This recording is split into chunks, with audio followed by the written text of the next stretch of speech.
Good morning. एक बार फिर से स्वागत है आप सभी का साध्य पीएससी एकेडमी में। और घड़ी में बज चुके हैं 10:01 और थोड़ा सा हम लेट हो गए हैं 1 मिनट। ठीक है, पर 1 मिनट का लेट शायद लेट नहीं कहलाता, वो तो आपका घड़ी ऑलरेडी चलता रहता है।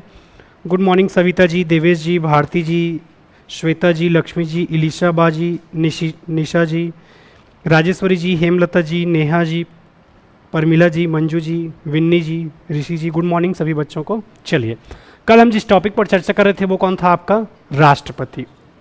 आज भी मैं कुछ ऐसे ऐसे तथ्य बताऊंगा। देखो 90% तो नोट्स मैंने आपको अपलोड करवा दिया है। कहाँ पर? कंटेंट में। कुछ कुछ चीज़ जो मैं एक्स्ट्रा बताऊंगा उसको आप लोग अपने कॉपी में नोट करते हुए चलना, ठीक है? चाहे ऑफलाइन बच्चा हो चाहे ऑनलाइन। 90% कंटेंट मैंने कहाँ पर दे दिया है आपको? जहाँ पर आपने एप्लीकेशन डाउनलोड किया होगा वहाँ पर कंटेंट में मैंने डलवा दिया है।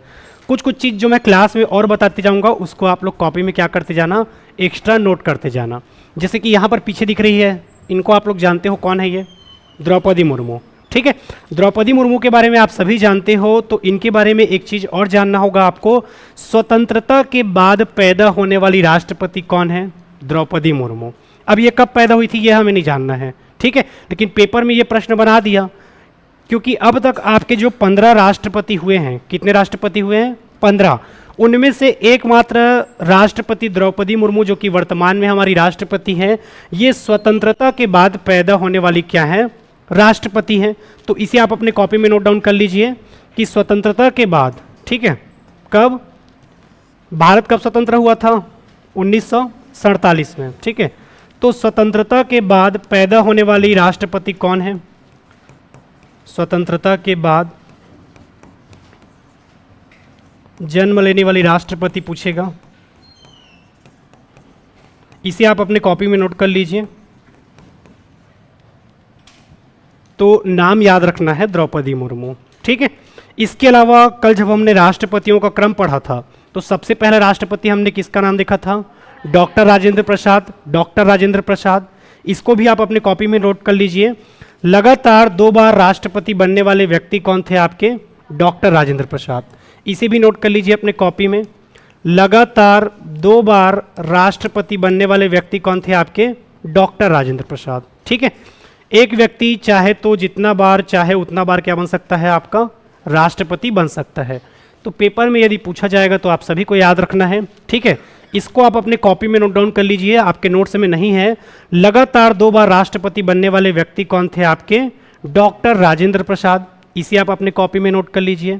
इसके बाद हमने देखा था डॉक्टर एस राधाकृष्णन। किसके बारे में देखा था? Doctor S Radhakrishnan. इनके बारे में लिखना, हेडिंग डाल लो, डॉक्टर एस राधाकृष्णन।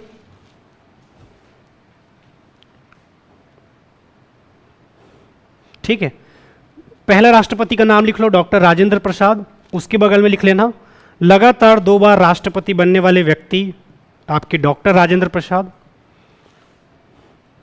दूसरे नंबर पे लिखना आपके डॉक्टर एस राधाकृष्णन और इनके बगल में लिखना, ठीक है, भारत के प्रथम उपराष्ट्रपति डॉक्टर एस राधाकृष्णन के बगल में लिखना भारत के प्रथम उपराष्ट्रपति। और आगे चल के फिर ये क्या बनते दिखाई दे रहे हैं आपको? राष्ट्रपति, ठीक है? इसके बाद आपको याद रखना है, तीसरे नंबर पे हमने कल की क्लास में देखा था डॉक्टर जाकिर हुसैन। इनके नाम के सामने लिखना प्रथम मुस्लिम राष्ट्रपति। डॉक्टर जाकिर हुसैन के नाम के सामने लिखना, गुड मॉर्निंग गुड मॉर्निंग, प्रथम मुस्लिम राष्ट्रपति। दूसरा पॉइंट लिखना, पद में रहते रहते इनकी क्या हो गई थी? मृत्यु।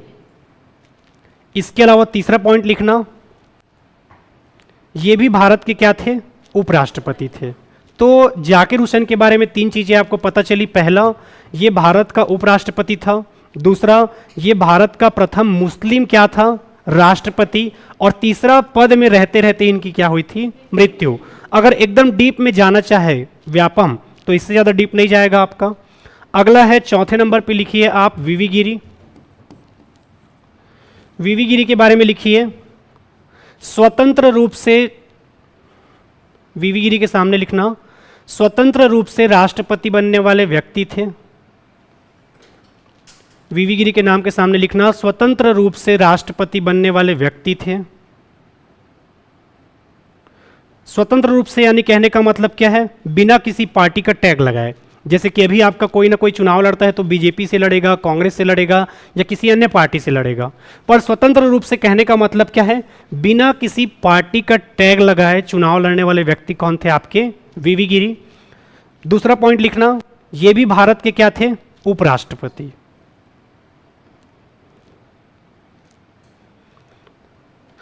अगला पांचवा लिखना है फखरुद्दीन अली अहमद। इनके बारे में केवल इतना ही लिखना है, फखरुद्दीन अली अहमद के बारे में। ये भारत के दूसरे मुस्लिम राष्ट्रपति थे। फखरुद्दीन अली अहमद के नाम के सामने लिखना, ये भारत के दूसरे मुस्लिम राष्ट्रपति थे और पद में रहते रहते इनकी भी क्या हो गई थी, मृत्यु हो गई थी। फखरुद्दीन अली अहमद के नाम के सामने लिखना, ये भारत के दूसरे मुस्लिम राष्ट्रपति हैं और पद में रहते रहते इनकी भी क्या हो गई थी, मृत्यु। यानी कि 15 राष्ट्रपतियों में आपको 2 मुस्लिम राष्ट्रपति दिखेंगे और इन दोनों मुस्लिम राष्ट्रपतियों का डेथ कैसे हुआ था, पद में रहते रहते। ठीक है, पेपर में प्रश्न पूछ देगा तो क्या कर डालोगे। अब एक बार फिर से ध्यानपूर्वक सुनिएगा। सबसे पहले हमने नाम देखा था डॉक्टर राजेंद्र प्रसाद, ठीक है, जो कि भारत के आपके क्या हैं, प्रथम राष्ट्रपति। उनके बारे में हमने देखा था, एक बार मिला लीजिए कॉपी में। लगातार 2 बार राष्ट्रपति बनने वाले व्यक्ति कौन थे आपके, डॉक्टर राजेंद्र प्रसाद। अगर जगह होगा तो लिख लीजिए, या फिर कॉमन सेंस वाला बात है, अब 2 बार बने हैं तो सबसे लंबा कार्यकाल किनका हो जाएगा, डॉक्टर राजेंद्र प्रसाद का। ठीक है, 2 बार यानी कि एक बार आप 5 साल के लिए बनते हो तो 2 बार में कितना साल तक रहोगे, 10 साल के आसपास। या 10 साल भी नहीं रहा होगा तो 8 से 9 साल के आसपास आपको देखने को मिलेगा। यानी कि सबसे लंबा कार्यकाल कौन से राष्ट्रपति का रहा है, पेपर में ये पूछेगा तो याद रखना है किसका रहा है, आपके डॉक्टर राजेंद्र प्रसाद का। उसके बाद दूसरा राष्ट्रपति हमने देखा डॉक्टर एस राधाकृष्णन। उसमें आप लोगों ने लिखा होगा ये भारत के प्रथम उपराष्ट्रपति थे और उपराष्ट्रपति रहने के साथ साथ बाद में क्या बन गए, वो राष्ट्रपति। तीसरे नंबर पे आपने देखा जाकिर हुसैन। तीसरे नंबर पे कौन सा देखा आपने, जाकिर हुसैन। ये भारत के प्रथम मुस्लिम राष्ट्रपति थे, ये भारत के उपराष्ट्रपति भी रहे हैं और पद में रहते रहते इनकी भी क्या हो जाती है, मृत्यु। चौथे नंबर पे 4 अक्षर का कौन है आपका, वीवी गिरी। वीवी गिरी के बारे में आपने देखा स्वतंत्र रूप से राष्ट्रपति बनने वाले व्यक्ति कौन थे आपके, वीवी गिरी। यानी कि बिना किसी पार्टी का टैग लगाए, लिखोगे तो लिख लो, ये लाइन नहीं लिखे होगे तो, बिना किसी पार्टी के चुनाव लड़ने वाले राष्ट्रपति थे। ठीक है, जैसे कि आप पार्टी का टैग लगाओगे, देखो अभी बीजेपी का बोलबाला है तो किसी बेकार इंसान को भी खड़ा कर दोगे ना बीजेपी का कैंडिडेट बना के तो वो जीत जाएगा। ठीक है, जैसे कि मुझे संसद जाना है तो अभी जाहिर सी बात है मैं कांग्रेस में शामिल होऊंगा क्या, नहीं। बस जो लोग मोदी को पसंद करते होंगे वो चाहे मैं फेमस रहूं चाहे ना रहूं, मेरे क्या दे देंगे, वोट, क्योंकि ऊपर क्या लाना है सोचते हैं सब लोग, बीजेपी। ठीक है, तो मोदी का चेहरा देख के जहां पर वोट दे रहे हैं लोग, वहां पर आपके लिए चुनाव लड़ना क्या हो जाता है, आसान हो जाता है। तो ये आपको याद रखना है। वैसे ही बिना किसी पार्टी का टैग लगाए कौन थे आपके, वीवी गिरी। उसके बाद हमने 5वां नाम क्या देखा, फखरुद्दीन अली अहमद। ये भारत के दूसरे मुस्लिम राष्ट्रपति थे और पद में रहते रहते इनकी क्या हो जाती है, मृत्यु। इसमें लिखोगे तो लिख लो सबसे कम कार्यकाल था, सबसे छोटा कार्यकाल किनका था, फखरुद्दीन अली अहमद का। सबसे छोटा कार्यकाल फखरुद्दीन अली अहमद का और बाकी लंबा कार्यकाल आपके डॉक्टर राजेंद्र प्रसाद का। एकदम कम चांसेस है कि इससे बाहर कुछ पूछे। रोज हमारा क्लास 10 बजे स्टार्ट हो जाता है, यदि आप 10 मिनट भी लेट हो जाओगे तो कम से कम एक टॉपिक क्या हो जाएगा, निकल जाएगा। लेकिन जो ऑफलाइन आते हैं आराम से आया करो, एकदम हड़बड़ हड़बड़ मत आना। ठीक है, सुबह ट्रैफिक बहुत ज़्यादा रहता है, आराम से आया करो। भले 10 मिनट क्लास छूट जाएगा तो बाद में देख लेना, लिंक ऑलरेडी आपके ग्रुप में जाया रहता है। ठीक है, ऑफलाइन वाले थोड़ा सा रोड वोड देख के आया करो, एकदम हड़बड़ हड़बड़ कुत्ते फानते आ रहे हो, पता चले किसी ने टकरा गए, किसका क्लास था, हाँ जयंत सर का क्लास था, मैं अंदर हो जाऊंगा। ठीक है, तो थोड़ा सा सावधानी पूर्वक आराम से, लेकिन छूट गया क्लास उसको अटेंड किया करो भाई। ठीक है, अब इसके बाद अगला जो हमें राष्ट्रपति देखना है, ये 5 याद हो गए होंगे मैं उम्मीद करता हूँ आप लोगों को। किसी को ऐसा जिसको याद नहीं हुआ होगा, एनीवन बताओ, हाथ उठाओ, फिर से पढ़ाऊंगा। 5 याद हो गए ना, चलो इस 5 का नाम बताओ। सबसे पहले हमने क्या देखा था, डॉक्टर राजेंद्र प्रसाद। फिर राजेंद्र प्रसाद ही बनते हैं जिनको हम 1 नंबर काउंट करते हैं। दूसरे नंबर पे कौन बनेंगे आपके? डॉक्टर सर्वपल्ली राधाकृष्णन। उसके बाद 3 अक्षर का जाकिर हुसैन, 4 अक्षर का वीवी गिरी और 5 अक्षर का फखरुद्दीन अली अहमद। इसके बाद अगला हम देखेंगे जिनका नाम क्या है, एन संजीव रेड्डी, नीलम संजीव रेड्डी आपके। इसको भी नोट डाउन कर लीजिए, ये आपके नोट्स में नहीं मिलेगा। नीलम संजीव रेड्डी के बारे में लिखना, निर्विरोध चुनाव जीतने वाले राष्ट्रपति थे। कैसे राष्ट्रपति थे? निर्विरोध, जिसका कोई विरोध करने वाला ना हो। पेपर में पूछेगा कि निर्विरोध जीता जाने वाला राष्ट्रपति कौन है, तो याद रखना है नीलम संजीव रेड्डी। ठीक है, पेपर में ये प्रश्न पूछता है तो याद रखना है निर्विरोध चुनाव जीतने वाले व्यक्ति कौन थे आपके? नीलम संजीव रेड्डी। नीलम संजीव रेड्डी के बाद कौन बनेंगे अगले राष्ट्रपति आपके? ठीक है, ज्ञानी जैल सिंह। ज्ञानी जैल सिंह के बारे में लिखना, अभी तो खैर समझ नहीं आएगा आप लोगों को, जो बच्चे पढ़ लिए हैं उनको समझ आ जाएगा। वीटो पावर जिसके लिए हम अनुच्छेद 111 पढ़ते हैं। ठीक है, अनुच्छेद 111 जिसमें 3 प्रकार की वीटो पावर के बारे में बताया जाता है, जिसमें से एक वीटो है आपका पॉकेट वीटो। पॉकेट वीटो का मतलब क्या होता है अभी नॉर्मली मैं बता रहा हूं, जब अनुच्छेद 111 पढ़ेंगे तो वहां पर और पूरा बताऊंगा। ठीक है, नहीं बिल्कुल इनके कोई अपोजिट में नहीं रहा है। ठीक है, और जितना मैं बताते जा रहा हूं केवल उतना ही करना, क्योंकि इस बार मैं बहुत ज़्यादा क्या पढ़ा रहा हूं आप लोगों को, डीप पढ़ा रहा हूं और मुझे नहीं लगता कि इससे बाहर कुछ और देगा। ठीक है, ऑलरेडी मैं 4 से 5 एनसीईआरटी का बुक, उसके बाद इधर उधर ऐसे तैसे करके 10-11 बुक का मैं निकाला हूँ। ठीक है, वो चीज़ निकाला हूँ जो आपको अलग अलग बुक से निकाल के दे रहा हूँ, तो और ज़बरदस्ती मेहनत मत करो। जितना मैं नोट्स दूंगा उसको कम से कम 6 से 7 बार पढ़ लेना और एमसीक्यू जहाँ से भी मन करे वहाँ से कर लेना। ठीक है, टीचर को करने दो ना मेहनत, ज़बरदस्ती क्यों करना। ठीक है, तो जितना मैं बता रहा हूँ उसको कितना बार पढ़ लेना, कम से कम 6 से 7 बार, और उतने में आपके दिल और दिमाग में बस जाएगा। और उसके बाद जहाँ से भी आपको एमसीक्यू मिले वो करते रहिए। उसके बाद भी आपसे ऐसा नहीं है कि 30 प्रश्न कर रहे हो तो 30 के 30 प्रश्न बन जाए। ठीक है, 25 भी बना ले रहे हो तो वो आपका क्या है, अच्छा रेशियो है। आप सबको मैं डरा नहीं रहा हूँ, लेकिन असलियत से अवगत करा रहा हूँ। आप जो भी एग्जाम में बैठेंगे तो सबके मन में क्या रहता है कि हम इतिहास को पढ़ लेंगे सर, जियोग्राफी को पढ़ लेंगे सर, क्योंकि नदी जितना लंबा है उतना लंबा है, वो आगे चल के नहीं बढ़ेगा। पर पूरा कॉन्सेप्ट वाला खेल किस में खेलता है, आपके संविधान में, पंचायती राज में और आपके छत्तीसगढ़ के प्रशासन में। तो थोड़ा सा इसमें आपको कॉन्सेप्ट भी बिल्डअप करना होगा। ठीक है, तो ज्ञानी जैल सिंह के बारे में नोट डाउन करना है। पहली बार क्या हुआ था ज्ञानी जैल सिंह के मामले में, याद रखना है, पॉकेट वीटो। ठीक है, पॉकेट वीटो का मतलब क्या होता है, जब किसी विधेयक या बिल पर, ठीक है, जब किसी विधेयक या बिल पर जब राष्ट्रपति ना तो पुनर्विचार के लिए लौटाए और ना ही उसे रद्द करे, उसे हम क्या कहते हैं, पॉकेट वीटो। ये आया था 1986 में डाक संशोधन विधेयक के लिए। किसके लिए आया था? डाक संशोधन विधेयक के लिए आपका आया था। इसको नोट कर लीजिए।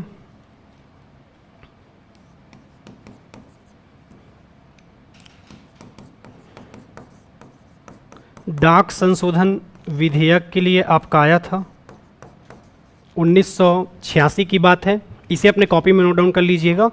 ठीक है, आपके नोट्स में नहीं है, ये जो नोट्स में नहीं रहेगा उसको मैं बता दूंगा, उसको आप लोग कॉपी में नोट करते हुए चलना। बाकी चीज़ आपका नोट्स में रहेगा। ठीक है, लगभग 95% कंटेंट मैंने डलवा दिया है। ये कुछ और एक्स्ट्रा है जो मैं बता रहा हूँ, ताकि व्यापम अगर कुछ ज़्यादा ही छेड़छाड़ किया पेपर में तो कम से कम आप लोग कवर कर लोगे। ठीक है, अभी तक एक बार बस पूछा है व्यापम में, पर मैं वो सारा चीज़ आपको लिखवा रहा हूँ, सारा चीज़ बता रहा हूँ, जो हो सकता है आगे चल के व्यापम पूछ ले। भले सिंगल लाइनर क्वेश्चन दिखता है, पर बहुत सारा प्रश्न क्या रहता है आपका, ट्रिकी रहता है। ठीक है, गुड मॉर्निंग। तो ज्ञानी जैल सिंह के बारे में आपको याद रखना है, पॉकेट वीटो का प्रयोग। ज्ञानी जैल सिंह के बाद अगला नाम हमने क्या देखा है, आर वेंकट रमन। आर वेंकट रमन के बारे में बस इतना ही याद रखना है, ये भारत के राष्ट्रपति बनने से पहले और क्या थे, भारत के उपराष्ट्रपति भी रहे हैं। तो बस इतना ही लिख लीजिए, भारत के उपराष्ट्रपति भी रहे हैं।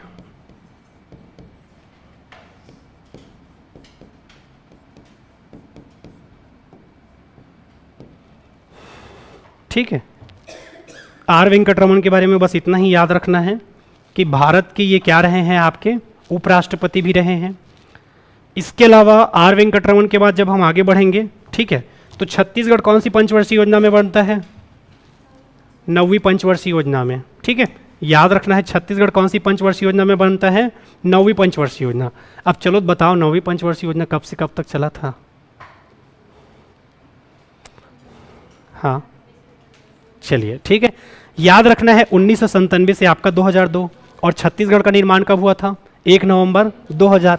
अभी परिचारक में पूछा था कि छत्तीसगढ़ का आपका गठन कब हुआ था, ठीक है। और ऐसे ही अच्छे अच्छे प्रश्न देख के बच्चों का मन क्या होता है? पढ़ने का करता है। जो पहली बार एग्जाम दिलाता है ना, उसका एग्जाम में ना 50 से 60 नंबर आता है ना, तो उसको क्या लगता है कि थोड़ा सा और मेहनत करूंगा तो मैं क्या हो जाऊंगा? 70-80 नंबर ला लूंगा।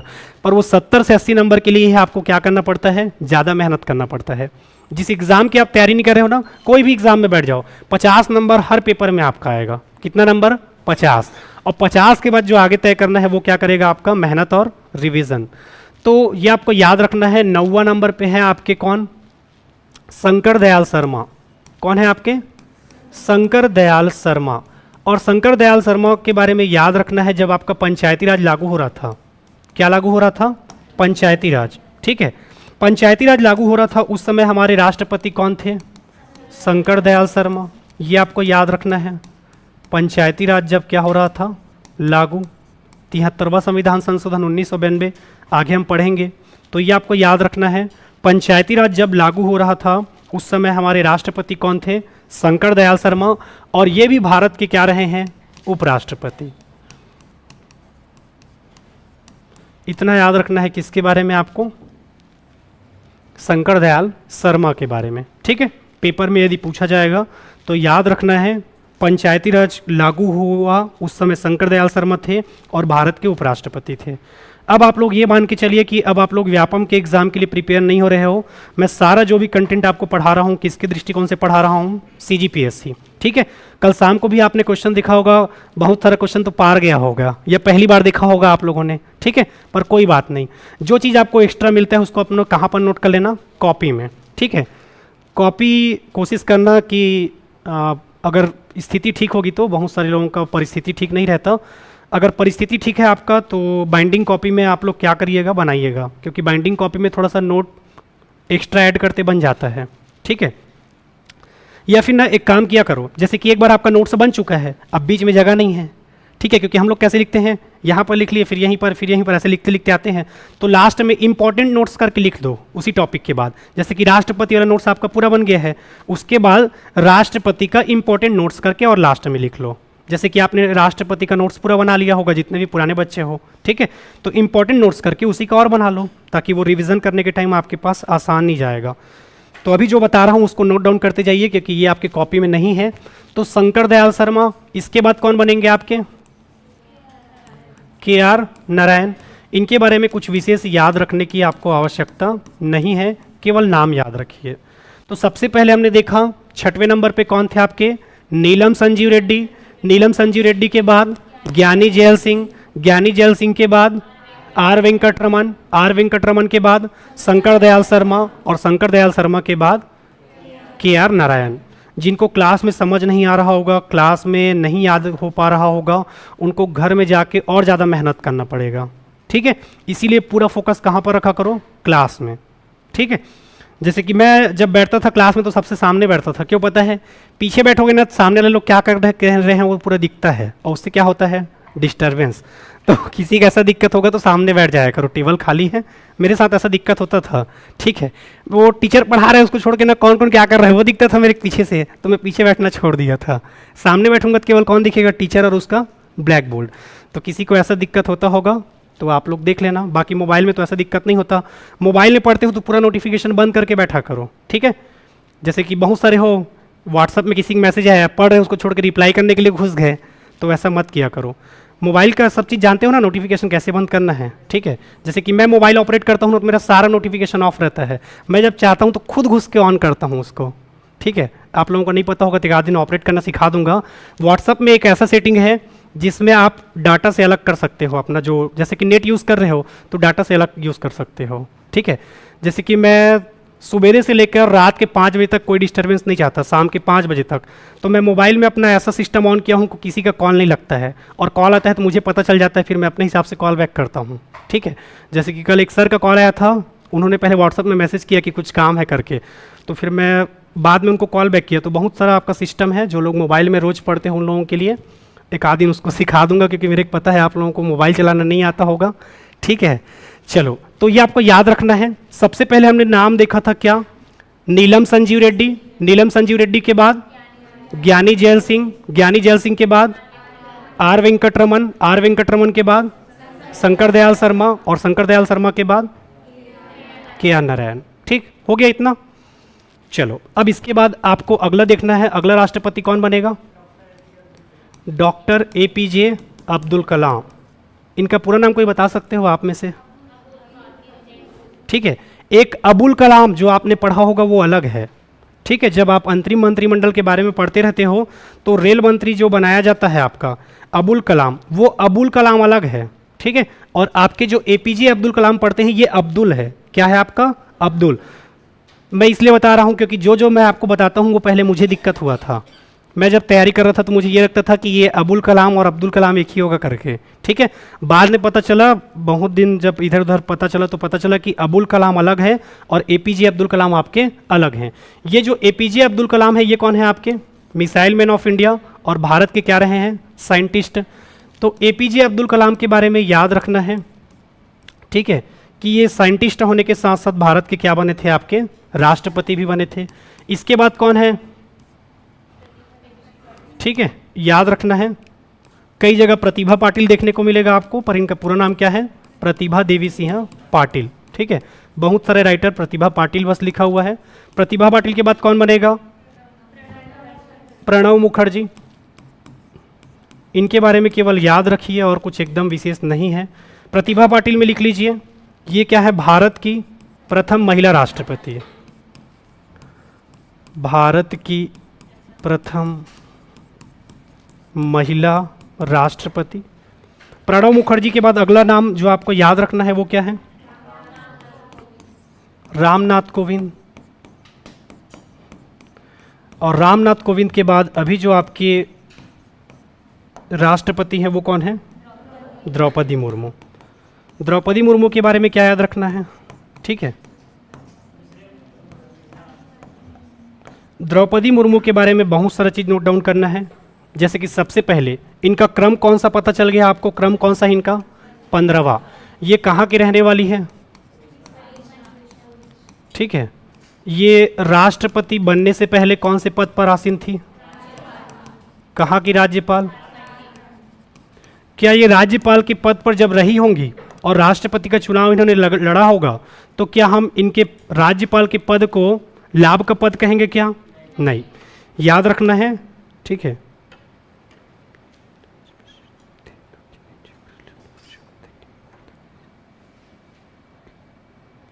बिल्कुल वीरेंद्र जी, हुआ था इनके टाइम पे जो भी महत्वपूर्ण कार्य हुआ था एपीजे अब्दुल कलाम के समय, सबसे ज़्यादा जो हमारे लिए इम्पोर्टेंट था वो क्या था? Nuclear bomb. ठीक है, न्यूक्लियर बम का हमने जो परीक्षण किया था वो एक बहुत बड़ी उपलब्धि थी जो इनके टाइम पर हुआ था, और बहुत सारा आपके साइंस के क्षेत्र में बहुत ज़्यादा विकास हुआ था।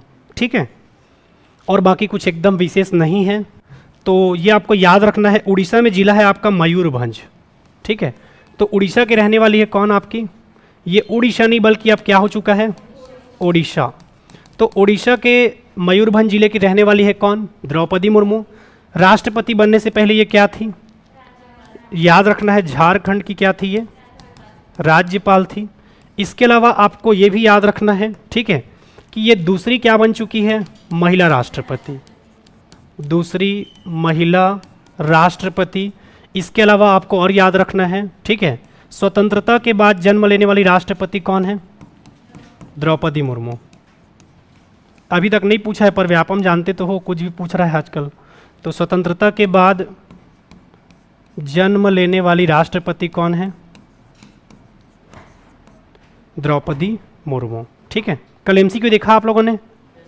कितने लोग हो जो नहीं देखे हो? ईमानदारी से बताओ, नहीं देखे हो? ठीक, आज जब टाइम मिलेगा तो देख लेना। ठीक है, जैसे कि शाम को आप लोगों को लगता है कि नहीं देख पाए हो करके, तो आज जैसे क्लास वास हुआ उसके बाद देखोगे तब समझ आएगा। ठीक है, दो चीज़ है, या तो मेरा बात अभी मान लो या फिर कुछ दिन बाद जब समय आपको सिखाएगा तब मानना होगा। ठीक है, जितना ज़्यादा एमसीक्यू प्रैक्टिस करोगे आपका दिमाग उतना ही खुलेगा, कौन कौन सा क्वेश्चन कैसा कैसा पूछ रहा है वो पता चलेगा। ठीक है, और जैसे कि आप लोग अब हमारे पेड वाले बच्चे हो, तो जहाँ पर मैं प्रचार करता हूँ वहाँ पर स्किप कर दिया करो थोड़ा सा, ठीक है। जैसे कि मैं 1-2 मिनट शुरू में प्रचार करता रहता हूँ, उसे ऐसे बढ़ा दिया करो। सारा चीज़ तो आपके पास है जी, ठीक है। कोई भी ऐसा सिस्टम नहीं है। जैसे कि आप लोग एडमिशन ले लिए, अब मेरा काम है भैया, तब तो नए बच्चे जुड़ेंगे हमारे साथ, ठीक है। तो प्रचार कर रहा हूँ, 2 मिनट ऐसे बढ़ा दिया करो, आगे ऐड आता है, उसके लिए आपको थोड़ा एक्स्ट्रा पे करना पड़ेगा यूट्यूब में, फिर वो नहीं आएगा, ठीक है। यूट्यूब जानबूझ के ज़्यादा देता है एप्लीकेशन में, यही डलता है जी एप्लीकेशन में। अभी ना कुछ एप्लीकेशन में दिक्कत हो गया है, फिर ना डायरेक्ट एप्लीकेशन देंगे बोले हैं। अच्छा, पर एप्लीकेशन में भी तो डाटा बहुत ज़्यादा ले लेता है, ठीक है। अच्छा, मतलब ऐसे लाइव देखते हो तो बहुत ज़्यादा ऐड आता है बात। अच्छा, वो यूट्यूब का दिक्कत ही है, मान के चलो, उसको थोड़ा सा झेलना पड़ेगा, ठीक है। या फिर एक काम कर सकते हो, डाउनलोड कर लिया करो, ठीक है। डाउनलोड करके देख सकते हो, डाउनलोड करोगे तो ऐड नहीं आता। जैसे कि मैं अपना बता रहा हूँ, मैं डाउनलोड करके देखता हूँ, क्योंकि मुझे भी वो डिस्टर्बेंस पसंद नहीं है, तो मैं क्या करता हूँ, डाउनलोड कर लेता हूँ। लेकिन यूट्यूब का सिस्टम है कि वो एक दिन बाद देता है डाउनलोड करने का ऑप्शन, तो आपको एक दिन पीछे चलना पड़ेगा। जैसे कि मैं कभी भी पढ़ता हूँ ना, तो एक दिन पीछे चलता हूँ, क्योंकि मैं क्या करता हूँ, डाउनलोड करके रख लेता हूँ, ठीक है। तो उससे फिर डिस्टर्बेंस नहीं रहता। बहुत ज़्यादा ऐड आता है, उसको मैं कुछ नहीं कर सकता। यूट्यूब के आविष्कारक कौन है जी, कौन है, चलो बताओ। कंप्यूटर पढ़े हो ना आप लोग, शिक्षक भर्ती में तो है क्या कंप्यूटर, चलो बताओ। ऑनलाइन आप लोग बताओ, यूट्यूब के आविष्कारक कौन है, उनसे बात करने जाना पड़ेगा आपको। तो ये आपको याद रखना है, स्वतंत्रता के बाद जन्म लेने वाली राष्ट्रपति कौन है, द्रौपदी मुर्मू। तो ये बेसिक इंट्रोडक्शन था, ठीक है। 11वें नंबर पे हमने क्या देखा, एपीजे अब्दुल कलाम। एपीजे अब्दुल कलाम के बाद कौन है, प्रतिभा पाटिल। प्रतिभा पाटिल के बाद कौन है, प्रणब मुखर्जी। प्रणब मुखर्जी के बाद कौन है, रामनाथ कोविंद। रामनाथ कोविंद के बाद द्रौपदी मुर्मू। अब कोई ऐसा है जिसको 15 का 15 याद नहीं आ रहा हो, मेरे ख्याल से बहुत सारे लोगों को याद नहीं आएगा, ठीक है। भले हाथ नहीं उठाओगे, एक बार फिर से रिवीजन कर लो, क्योंकि सबसे ज़्यादा जो प्रश्न यहीं से पूछा जा रहा है, ठीक है। पहले स्टार्टिंग के 5 को कर लो। पहले नंबर पे हमने क्या देखा, डॉक्टर राजेंद्र प्रसाद। दूसरे नंबर पे वो खुद ही बने थे लगातार 2 बार। दूसरे नंबर पे डॉक्टर सर्वपल्ली राधाकृष्णन। तीसरे नंबर पे 3 अक्षर का जाकिर हुसैन, 4 अक्षर का वीवी गिरी और 5 अक्षर का फखरुद्दीन अली अहमद। 6वें नंबर पे नीलम संजीव रेड्डी। 7वें नंबर पे ज्ञानी जैल सिंह, ठीक है। 7वें नंबर पे कौन है आपके, ज्ञानी जैल सिंह। ज्ञानी जैल सिंह के बाद 8वें नंबर पे कौन है आपके, आर वेंकटरमन। आर वेंकटरमन के बाद शंकर दयाल शर्मा। शंकर दयाल शर्मा के बाद के आर नारायण। के आर नारायण के बाद 11वें नंबर पे एपीजे अब्दुल कलाम। एपीजे अब्दुल कलाम क्या थे, साइंटिस्ट। और आप लोगों को पता नहीं होगा, जब भी हमारा कोई मिसाइल कुछ भी लॉन्च होता है तो उसके पहले हम लोग क्या करते हैं, पूजा पाठ।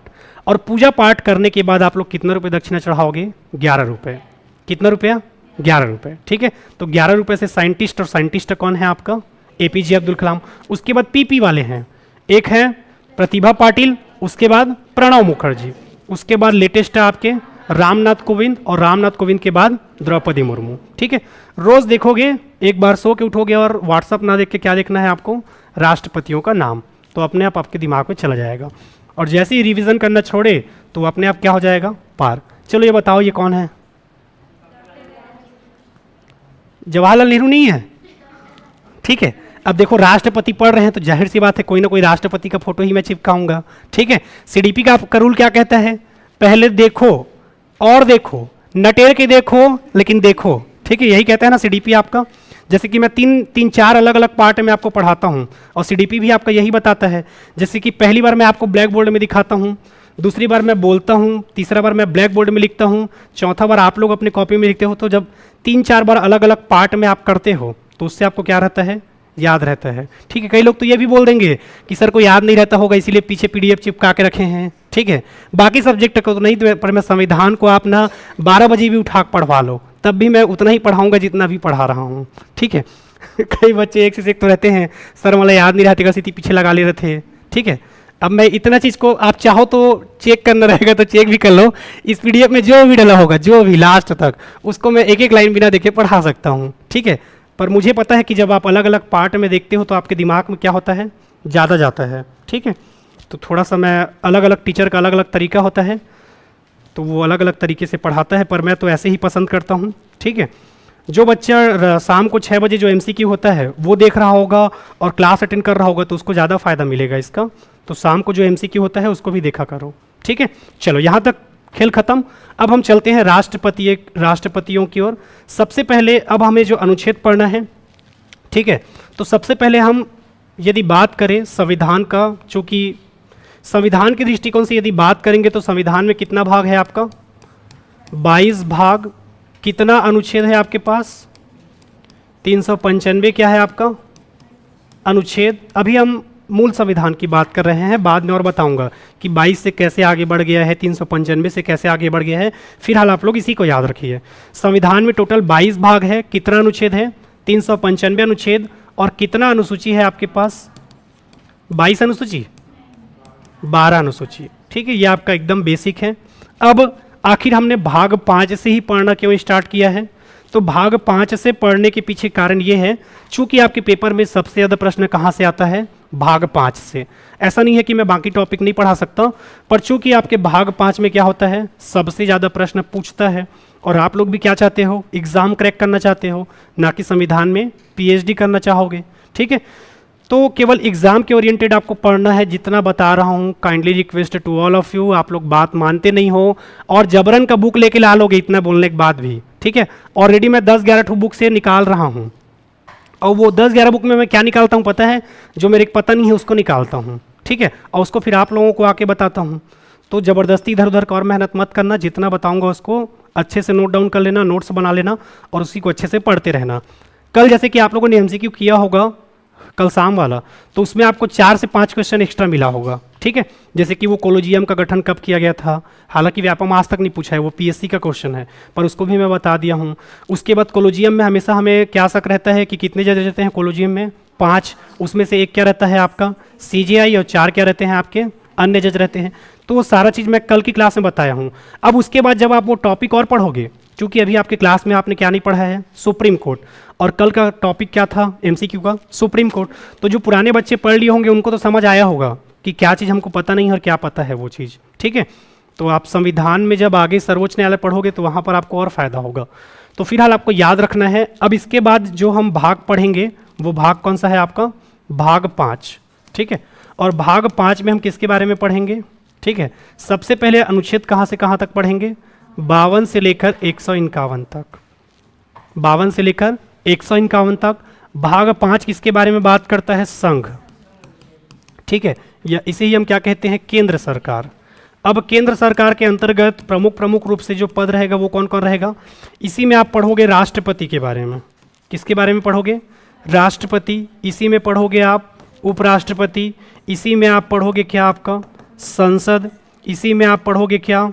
महान्यायवादी यानी कि अटॉर्नी जनरल। बाइलैंग्वेज पढ़ाऊंगा, टेंशन मत लेना।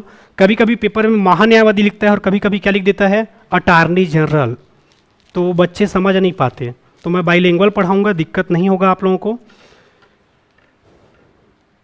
अभी फिलहाल मैथ से पढ़ते रहिए जब तक सिलेबस नहीं आया है तब तक, उसके बाद फिर भले मत पढ़ना। ठीक है, पर अभी तो ऑलरेडी आपके पास बहुत सारा सब्जेक्ट है, सीडीपी, हिंदी, इंग्लिश और आपका पूरा एसएसटी का सब्जेक्ट, उसको एकदम अच्छे से पढ़ो, लेकिन मैथ्स को भी पूरा छोड़ के मत चलो। ठीक है, मुझे तो लग रहा है कि मैथ्स और नहीं तो 10 नंबर में देगा, चाहे आप लोग एसएसटी वाले क्यों ना रहो।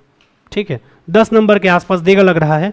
बाकी अब देखना दिलचस्प रहेगा कि आपके पेपर में देता है कि नहीं देता, क्योंकि जो सिलेबस बनाएगा वही नहीं दिखेगा ना कि आप लोग एसएसटी वाले हो तो ये वाले हो, ऐसा थोड़ी ना दिखेगा।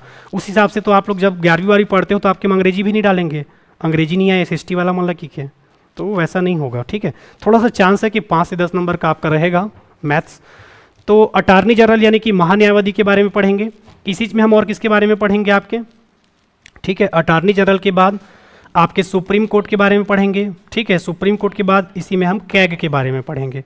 कैग यानी कि कंट्रोलर एंड ऑडिटर जनरल, या हिंदी में हम इसे क्या कहते हैं? भारत का नियंत्रक एवं महालेखा परीक्षक। ठीक है, तो इन सब के बारे में पढ़ेंगे, जिसमें से एक टॉपिक हमने ऑलरेडी स्टार्ट कर लिया है, वो कौन सा है आपका?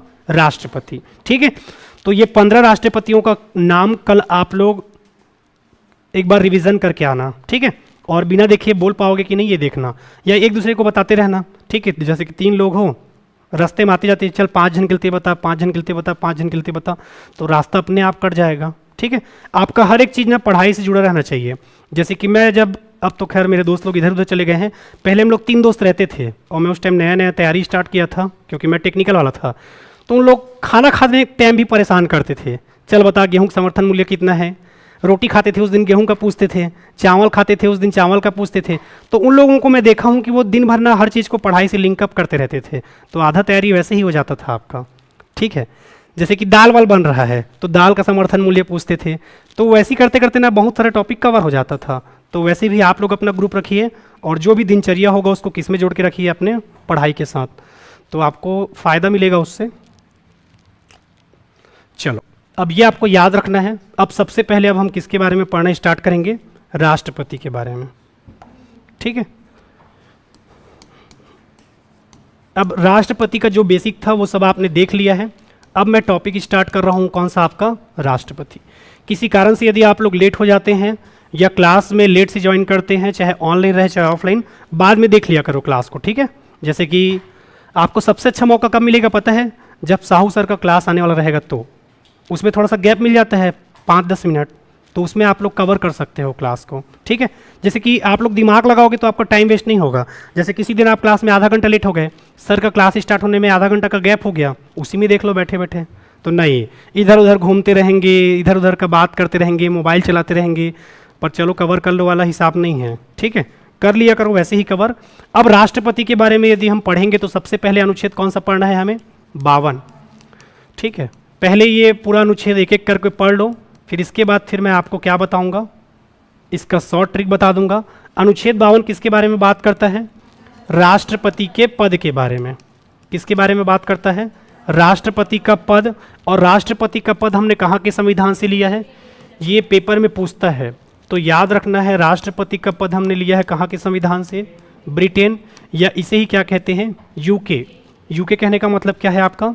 United kingdom. ठीक है, जैसे कि जब हम संविधान बना रहे थे उस समय हमें उतना ज़्यादा आइडिया नहीं था, तो हम अलग अलग देश के संविधान से क्या करते थे? अलग अलग चीज़ों को लेते थे, जिसमें से एक है आपका राष्ट्रपति का पद। और राष्ट्रपति का पद हमने कहाँ के संविधान से लिया है? ब्रिटेन के संविधान से। ठीक है, जिसे आप इंग्लिश में और क्या कहते हो? यूके। वर्तमान में आपको ब्रिटेन नाम का कोई ऐसा जगह नहीं सुनने को मिलेगा, क्योंकि अभी से हम किस नाम से जानते हैं? इंग्लैंड। ठीक है, लंदन वंदन जगह सुना होगा आप लोगों ने, एक आध बार घूमने गए होगे, तो गए हो ना सब लोग घूमने? ठीक है, चलो टीचर बनने के बाद चले जाना, क्योंकि इसमें मिलेगा शीतकालीन छुट्टी, गर्मी छुट्टी, तो चले जाना। तो ये आपको याद रखना है, राष्ट्रपति का पद हमने कहाँ के संविधान से लिया है? ब्रिटेन के संविधान से। अगला अनुच्छेद क्या है आपका? 53। अनुच्छेद 53 किसके बारे में बात करता है? आपके कार्यपालिका। अब बहुत सारे लोगों को इसका मतलब समझ नहीं आएगा। ठीक है,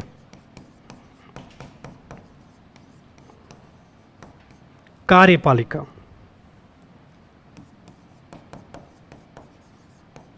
एग्जीक्यूटिव। ठीक है, कार्यपालिका आखिर है क्या, और कार्यपालिका के अंतर्गत आपको क्या क्या जानना होगा? ठीक है, तो आपका 3 चीज होता है। एक आप लोग पढ़ते हो कार्यपालिका, एक क्या पढ़ते हो आप लोग? कार्यपालिका। एक आप लोग पढ़ते हो विधायिका, और एक पढ़ते हो आप लोग न्यायपालिका। ये 3 भागों में आपका बटा हुआ है संविधान। ठीक है, अब कार्यपालिका के अंतर्गत कौन कौन आते हैं? तो कार्यपालिका के अंतर्गत आपके आएंगे राष्ट्रपति। कौन आएगा? राष्ट्रपति। इसी के अंतर्गत आएगा आपका उपराष्ट्रपति, इसी में आएगा आपका प्रधानमंत्री, इसी में आएगा आपका मंत्रिपरिषद, इसी में आएगा कौन आपका? ठीक है, मंत्रिपरिषद के बाद आपके महान्यायवादी। तो इन लोगों को हम क्या कहते हैं? कार्यपालिका, जिनके ऊपर पूरा कार्यभार रहता है अलग अलग का। ठीक है, तो याद रखना है कार्यपालिका में आप किसको किसको काउंट कर रहे हो? राष्ट्रपति, उपराष्ट्रपति, प्रधानमंत्री, मंत्रिपरिषद और आपका महान्यायवादी। विधायिका, ठीक है, क्या लिखा हुआ है आपका? विधायिका।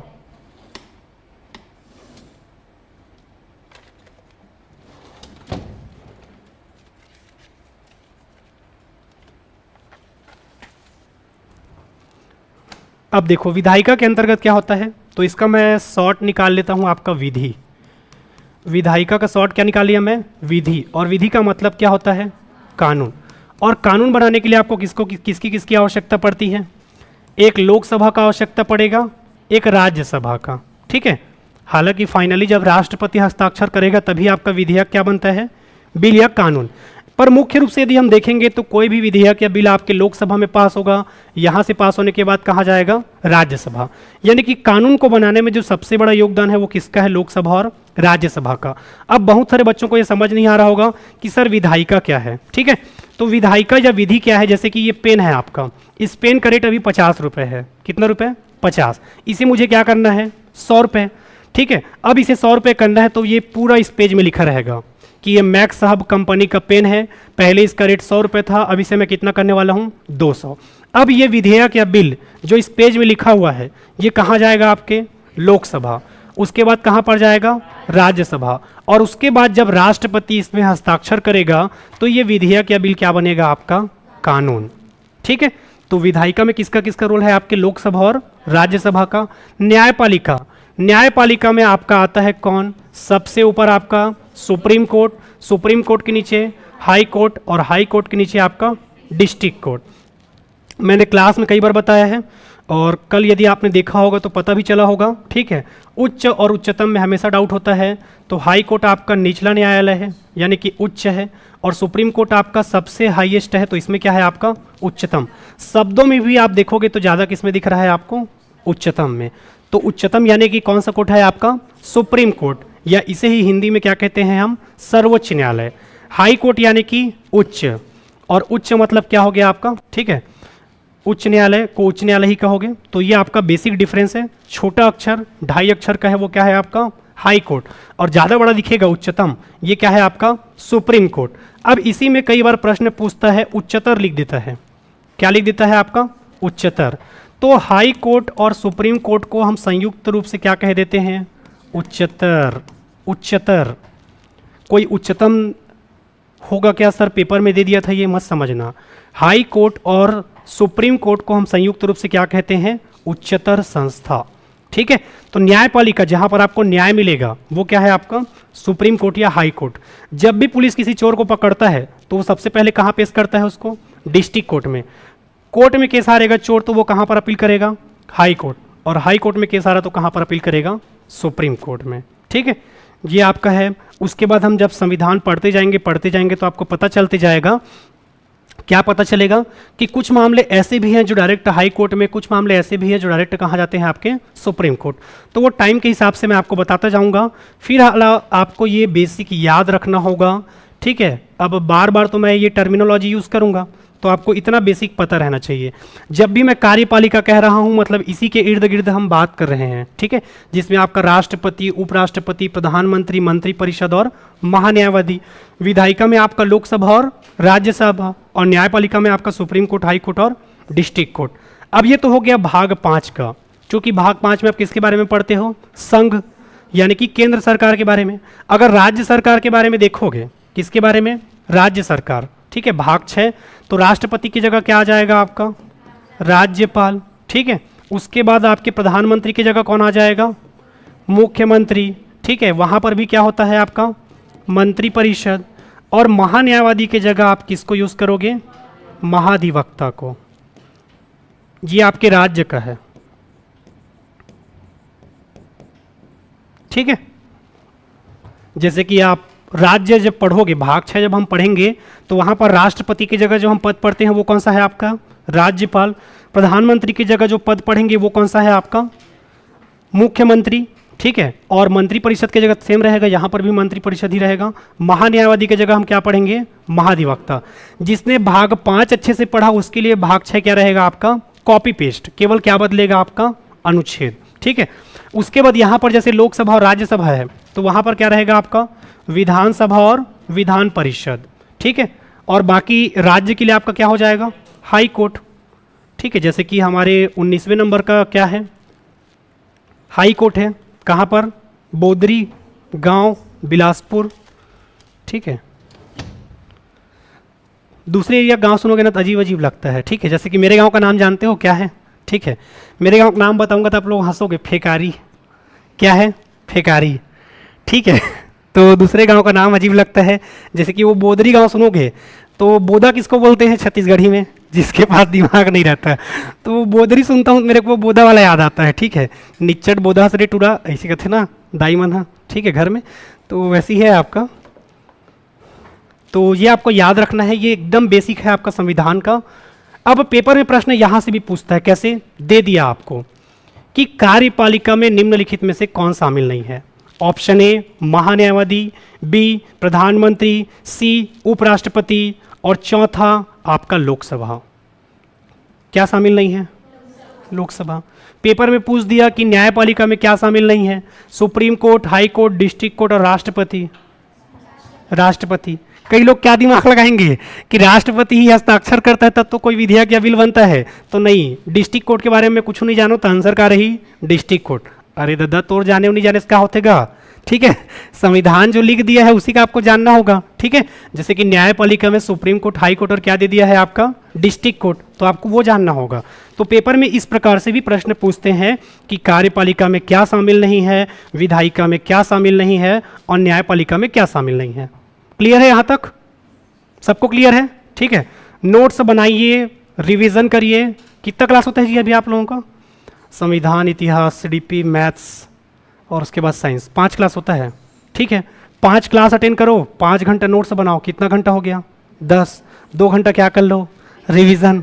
कितना घंटा हो गया? 12। 12 घंटा पढ़ोगे तो शिक्षक भर्ती क्या क्या बन जाओगे आप लोग सोच भी नहीं सकते, ठीक है।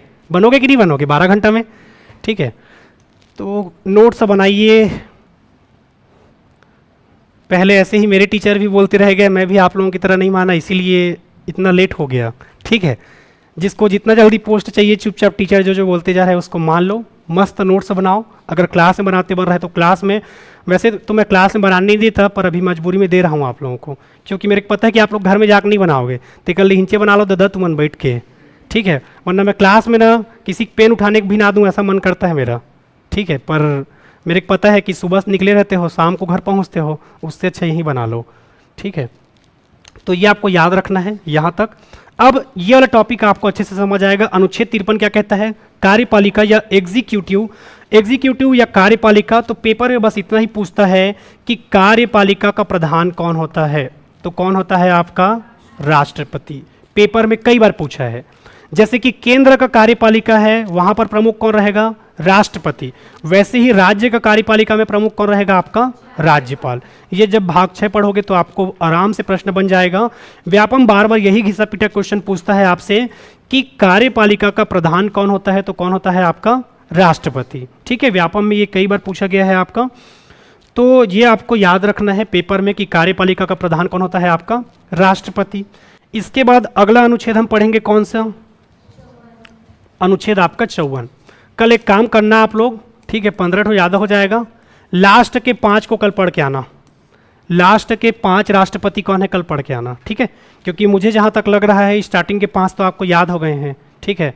15 तो एक दिन खाने दूंगा ना तो आप लोगों को क्या हो जाएगा? अनपचक।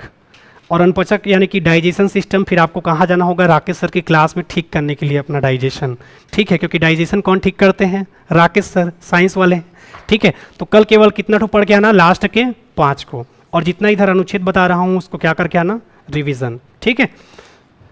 एकदम आपके दिल और दिमाग में बसा रहे ऐसा रिवीजन करके आना। अनुच्छेद 54 किसके बारे में बात करता है? निर्वाचन। निर्वाचन को ही हम क्या कहते हैं? चुनाव, ठीक है। अब ये चुनाव पढ़ रहे हो तो यहाँ पर कुछ बेसिक चीज़ें आपको मैं बता देता हूँ, ठीक है। निर्वाचन या चुनाव के बारे में पढ़ोगे तो यहाँ पर 2 लोग चुनाव करवाएंगे। एक आपका कौन करवाएगा? केंद्रीय निर्वाचन आयोग करवाएगा। कौन करवाएगा? केंद्रीय निर्वाचन आयोग चुनाव करवाएगा। और एक कौन करवाएगा? आपका राज्य निर्वाचन आयोग, ठीक है। पेपर में ये भी प्रश्न पूछता है आपसे कि केंद्रीय निर्वाचन आयोग किसका किसका चुनाव करवाता है, ठीक है। बहुत सारे लोगों को ऐसा लगता है कि विधानसभा का चुनाव भी कौन करवाता होगा, ठीक है, राज्य निर्वाचन आयोग करवाता होगा ऐसा लगता है, ठीक है। पर आपको याद रखना है केंद्रीय निर्वाचन आयोग करवाएगा चुनाव राष्ट्रपति का, और किसका करवाएगा? उपराष्ट्रपति का, और किसका करवाएगा? प्रधानमंत्री का, है ना। प्रधानमंत्री का भी चुनाव करवाएगा कि नहीं करवाएगा केंद्रीय निर्वाचन आयोग? चलो बताओ, प्रधानमंत्री का चुनाव करवाता है कि नहीं? तो कैसे बनाओगे नरेंद्र मोदी को? ठीक है, याद रखना है कभी भी प्रधानमंत्री का चुनाव नहीं होता, इसका क्या होता है, नियुक्ति। बहुमत दल के नेता को हम क्या बनाते हैं, प्रधानमंत्री। कभी भी ये मत सोचना, ठीक है, पेपर में कई बार पूछा है कि प्रधानमंत्री और मुख्यमंत्री का निर्वाचन होता है कि नियुक्ति, तो उनका क्या होता है आपका, नियुक्ति। तो ये आपको याद रखना है। राष्ट्रपति हो गया, उपराष्ट्रपति हो गया, विधानसभा हो गया, विधान परिषद हो गया, ठीक है, आपका लोकसभा का चुनाव हो गया और आपका राज्यसभा का चुनाव हो गया। ये सब कौन करवाता है, आपका केंद्रीय निर्वाचन आयोग। वीएस मतलब आपका विधानसभा, वीपी मतलब आपका विधान परिषद, एलएस मतलब आपका लोकसभा और आरएस मतलब राज्यसभा। आप लोगों की तरह मुझे भी बताने में अच्छा लग रहा है कि मैं भी क्या हूँ, आलसी हूँ, मुझे भी लिखना अच्छा नहीं लगता, इसीलिए मैं छोटा छोटा लिख दिया हूँ, ठीक है। ऐसा नहीं है, मैं लिखूंगा तो टाइम वेस्ट होगा ज़बरदस्ती। आप लोग समझ गए ना, रोज़ पढ़ोगे तो मेरा भाषा समझ जाओगे, मैं उर्दू भी बोलूँगा तो उसको समझ जाओगे, ठीक है। तो ये आपको याद रखना है, केंद्रीय निर्वाचन आयोग चुनाव करवाएगा किसका किसका। मैं बहुत तोड़ के पढ़ा रहा हूँ, ठीक है, और इसके बाद आपसे पेपर में प्रश्न बनेगा, क्योंकि यही सब क्वेश्चन पूछता है कि केंद्रीय निर्वाचन आयोग किसका किसका चुनाव करवाता है। तो राष्ट्रपति, उपराष्ट्रपति, विधानसभा, विधान परिषद, लोकसभा और राज्यसभा। इधर आप आओगे राज्य निर्वाचन आयोग की तरफ, ठीक है। तो राज्य निर्वाचन आयोग किसका चुनाव करवाएगा, एक करवाएगा पंचायती राज, जो कि आपके सिलेबस में क्या लिखा रहता है, स्थानीय निकाय, और एक क्या लिखा रहता है आपका, नगरीय निकाय, ठीक है। इनका चुनाव कौन करवाएगा, आपका राज्य निर्वाचन आयोग। इसको आप अपनी कॉपी में नोट कर लीजिए, ये आपके नोट्स में नहीं है, जितने भी ऑनलाइन ऑफलाइन है इसे आप अपने कॉपी में नोट कर लीजिए। जो आपके कॉपी में नहीं रहेगा उसको मैं बता दूंगा, ठीक है, उसको बस आप लोग नोट डाउन कर लेना।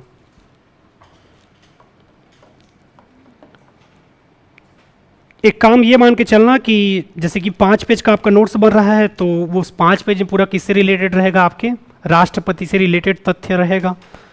तो ये वाला नोट डाउन कर लीजिए, ठीक है। आपके नोट्स में नहीं है निर्वाचन या चुनाव, ये आगे है पर इसको यहीं पर ख़त्म कर देते हैं, ठीक है।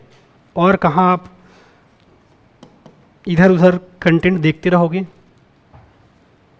हिस्ट्री 11 बजे, हिंदी 5 बजे, एमसीक्यू हिंदी का, हाँ हिंदी के एमसीक्यू के बाद मेरा होगा।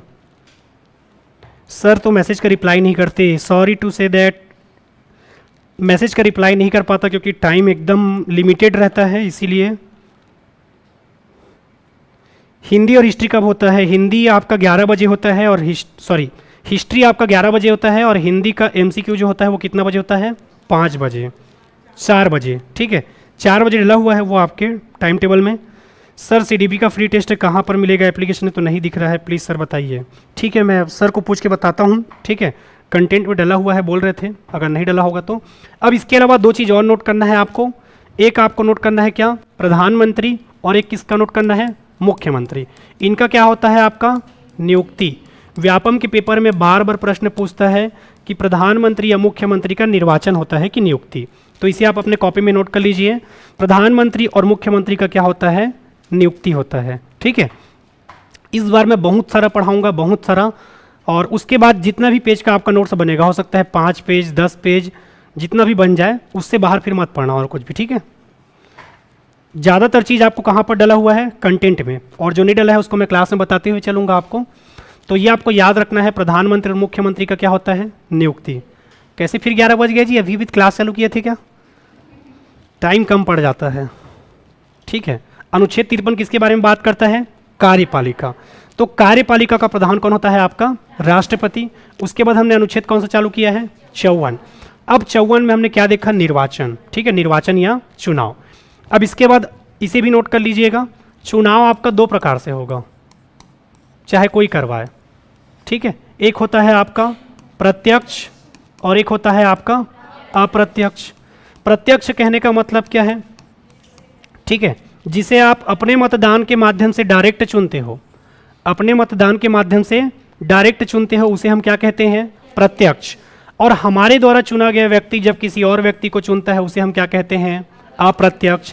जैसे कि आप प्रत्यक्ष रूप से किसको किसको चुनते हो, एक विधानसभा के सदस्य को चुनते हो, किसको चुनते हो, विधानसभा के सदस्य को, और किसको चुनते हो, लोकसभा के सदस्य को चुनते हो, इसके अलावा किसी और को चुनते हो क्या?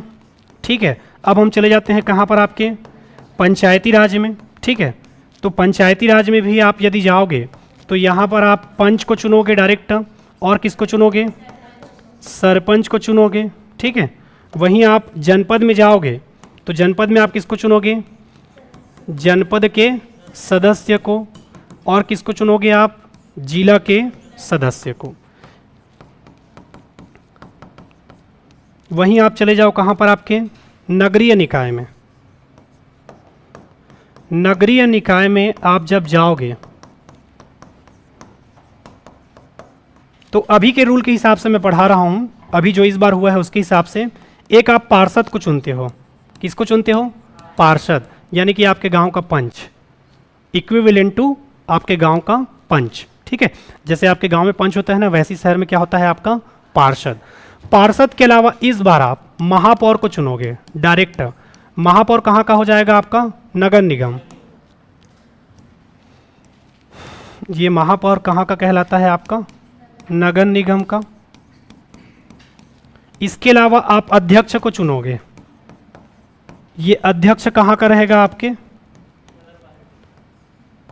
नगर पालिका और नगर पंचायत दोनों का। जैसे कि आप लोगों ने अभनपुर में सुना क्या कि यहाँ पर महापौर का चुनाव हुआ है करके? नहीं, यहाँ पर जगह जगह पोस्टर लगा था, अध्यक्ष पद के लिए फलाना खड़ा हुआ है, पंजा छाप में उसको वोट दे, कमल छाप में फलाना खड़ा हुआ है या फलानी जो भी है खड़ी हुई है। फलानी मतलब समझ गए? ठीक है, छत्तीसगढ़ी में महिलाओं को क्या कहते हैं? फलानी, और लड़कों को क्या कहा जाता है? फलाना। ठीक है, आधा छत्तीसगढ़ी में क्लास में ही बता दूंगा आप लोगों को, जो शहर वाले हो उन लोग। तो अध्यक्ष कहाँ कहाँ के लिए? एक नगर पालिका के लिए और एक आपके नगर पंचायत। इसके प्रमुख को हम क्या कहते हैं? अध्यक्ष। तो इतने लोगों का चुनाव क्या होता है? डायरेक्ट, यानी कि इसमें आप मतदान करते हो। अब कई लोग ये बोलेंगे सर हम लोग तो महापौर का चुनाव में भाग नहीं लिए हैं, तो आप लोग गांव वाले हो तो किस में भाग लिए होगे? पंच, सरपंच, जनपद और जिला के चुनाव में भाग लिए होगे। कई लोग कहेंगे कि सर हम लोग तो पंचायती राज के चुनाव में भाग नहीं लिए हैं, तो आप लोग पार्षद, महापौर या अध्यक्ष के चुनाव में भाग लिए होगे। तो जिसका चुनाव डायरेक्ट होता है, प्रत्यक्ष होता है, ठीक है, उसे ओहो हाँ सर, हाँ 2 सेकंड।